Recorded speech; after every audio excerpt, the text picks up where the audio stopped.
not these wrinkly ass old motherfuckers making decisions for women's bodies. Millions of children lose their right to life every year. Texas recently passed a new abortion bill. The laws are some of the strictest in the world. The legislation bans abortions once a fetal heartbeat is detected.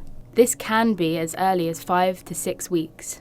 At 6 weeks, a woman wouldn't even know, most wouldn't know that they are pregnant at all. And so the law was specifically an attempt to undercut Roe v. Wade, which makes it legal and a constitutional right to be able to terminate a pregnancy.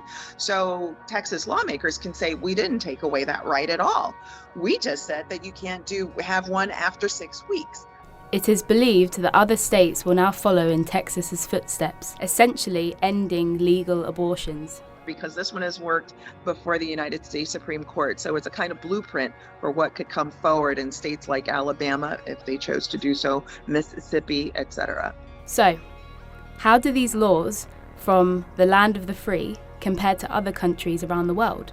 Currently, there are around 25 countries where abortion is illegal under any circumstance. This equates to approximately 5% of the total global population of women of childbearing age that can't access abortion, even if it was to save their life. This is part of a broader, longer agenda of a very well-oiled machine. That is, those who are in the anti-abortion movement. This is a movement that has been around for decades in the United States. And if we had a longer conversation, we could even talk about it being centuries old. Globally, there is a clear north-south divide when it comes to abortion restrictions. Only a handful of African countries and South American countries allow unrestricted access to abortion. In total, just 37% of women of reproductive age have unrestricted access to abortion worldwide. In North Korea, of all places, there are no termination restrictions. And in Russia, where gay marriage is illegal and Jehovah's Witnesses are considered an extremist group, women have unrestricted access to abortion, with the highest abortion rate worldwide.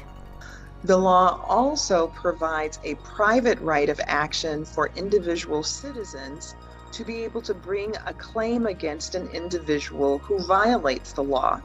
In this instance, the people who they can sue happen to be abortion providers, such as doctors or nurses or people who otherwise would aid in that way with the achieving of an abortion. But it also could be anybody else who aids in any given way, because the law doesn't define exactly what aiding and abetting is. But ostensibly, that could be a person who is the taxi driver, the Uber driver, the receptionist that happens to be at the clinic, the person who babysits their children. What it means is that abortion is effectively ended for most pregnancies in Texas. Already there are clinics that have said, we can't do abortions anymore. The threat in Texas is really a nationwide threat in the United States.